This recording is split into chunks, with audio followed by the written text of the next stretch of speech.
Good afternoon. Good day to you. This presentation focused on the Jose Rizal's nationalism, education through building school for the youth. This work is an individual contribution. Module 1 output is the percent of my faith. During the first week, I was not in the groupings because I was in a contest. It's not there. So I missed the topic for the module 1 assessment. So I endeavored to make my own presentation in Rizal's nationalism, and I chose to discuss about Rizal's advocacy for youth. My group has said that education, since it is a prerequisite for social progress, it is a means, as argued by Rizal, to which a nation can elevate itself to its highest glory and for the highest form of progress. And I want to further guide this discourse towards what he did in Dapitan, which is that he built a school for the youth. So I'm going to discuss what he did in school, some minor history and some details and discussion on what he did the establishment of the school. So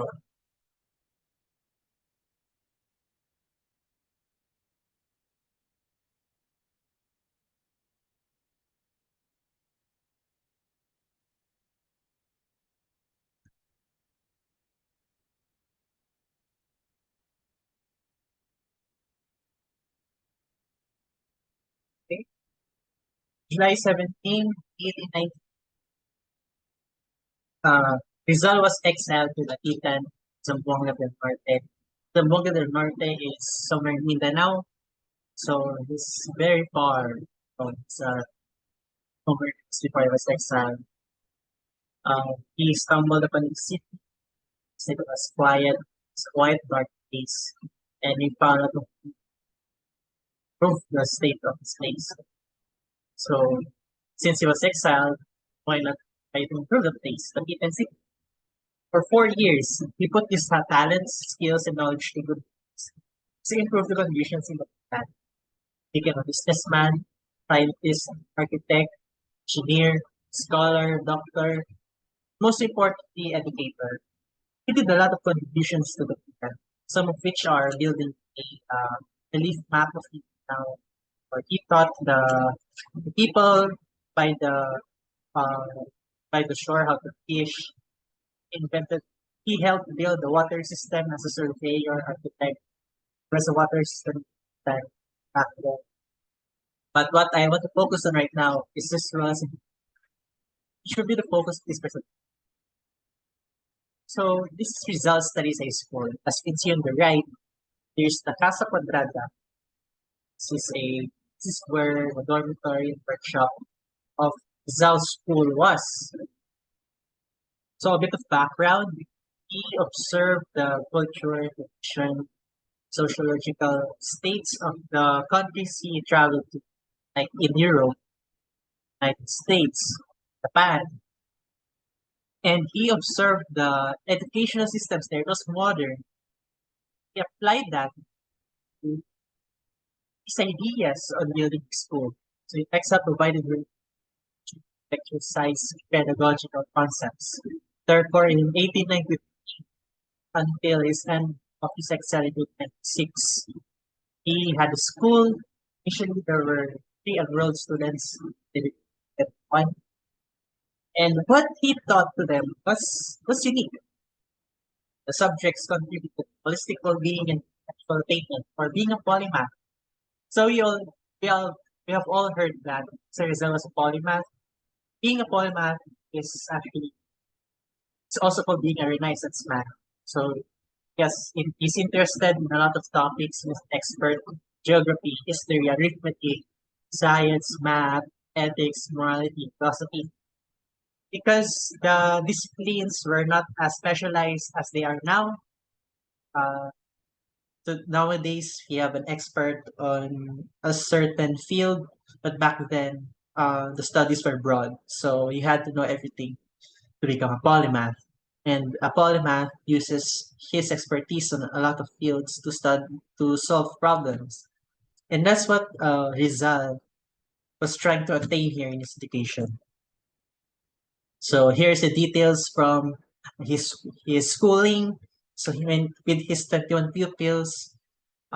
He taught these subjects in school. So reading and writing, most basic, English and Spanish for languages, geography and history, mathematics, including arithmetic and geometry, industrial work, and he trained the boys to love work because work is important when you're especially when you're in the workforce of the state. You have to know how to love your work and to be productive. He Rizal also encourages his students to study about nature because nature is all around us.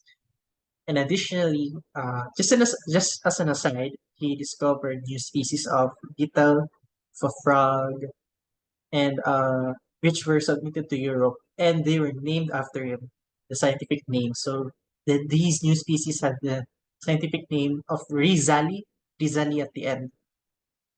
So ethics and morals is a part of his curriculum. Apart from the intellectual learning, he also encourages pupils to be strong in the body. So it's like holistic, both the body and the mind. For the body, encourage them to play games and physical sports and martial arts. So he trained them to wrestle, box, or gymnastics, stone throwing, swimming, and arnis. Classes were from 10 to 4 p.m. And on one day, classes were taught in English and on the other day in Spanish. And they do not have a tuition fee. Instead, Rizal told his boys to work in fields and in the gardens, basically labor. But of course, it's not forced. It's they're getting something here, and they make sure it's not an abuse. No, just to clarify, the youth also help in the construction projects, like the water system I mentioned before. Since Rizal also studied surveying, he also became the engineer, planned and surveyed, layouted what the water system, where it's going to be built and how it's supposed to be built, what materials, etc. So apart from his curriculum, outside of the classroom, since his learning was not within the not just within the four walls, but also around nature. He had a favorite when the under a tree in Talisay, Dapitan, because as you can see, when he went to the he won a lottery. He won a lottery uh, together with a companion.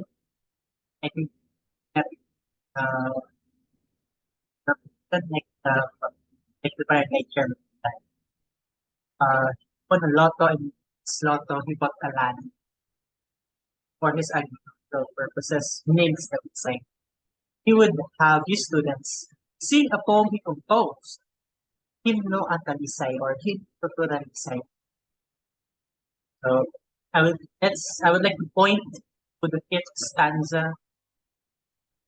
It says here, we study sciences exact, history of our motherland, key languages or orphanland, being faithful to our hands can manage at one time, sail in good state, is and small for build panics and but so this gives a glimpse of what the youth were being taught school of Rizal School and the Peter San that we from childhood days have known in your body, in your veils that flowers adorn. Our thinking powers are being made in soul with body being grown. So again, uh, Rizal's education focused on holistic growth and well-being. So I would like to conclude this with a couple of insights from what he did. His pedagogical work in the Dapitan represents his future for youth education in our country. So his every subject that he taught had purpose, and that purpose was to build his pupils into educated, skillful civilians, civilized members of society. And he showed us that even if Filipinos were called Indio by the Spaniards back then, or even any other name by anyone else, we are all still human. No race is wiser, more intelligent, more hardworking, or less indolent than any other race. We're all equal. He showed the world that Filipinos, especially the youth, can learn anything if we put our mind into it. Also, if we're guided in the right direction. I would like to close this presentation from where the quote, "Ang kabataan ng ay pag-asa ng bayan" comes from. It comes from his poem, A la Juventud Filipina, which he composed when he was studying in Santo Tomas. So, let's look at the Tagalog stanza. Itaas ang iyong noong aliwalas. Puti ang kabataan sa iyong paglakad. Bigay ng Diyos sa tanging liwanag. Ay pagitawin mo pag-asa ng bukas. The left is the Spanish original text. And this is where kabataan ng pag-asa ng bayan comes from. We are the hope of our motherland. And if you are in school or learning some kind of informal education, we are the ones, the students, who will give the direction to ourselves, what we will learn, what we want to learn, how we want to develop, and how we can contribute to society. So I hope this results work in Dapitan helps you realize how important education is to him and how important he thinks it is for his countrymen, Filipinos. Thank you, and thank you for listening. Here are the references. I got them mostly from Xiao Chua. So it's an ABS-CBN news article.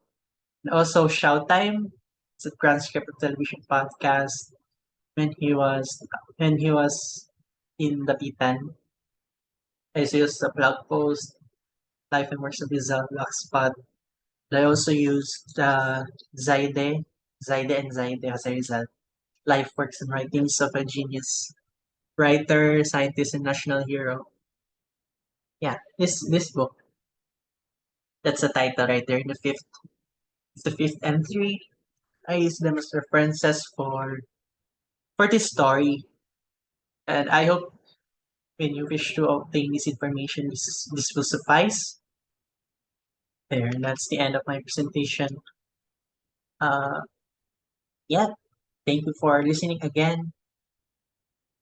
Education is really important. So, yeah.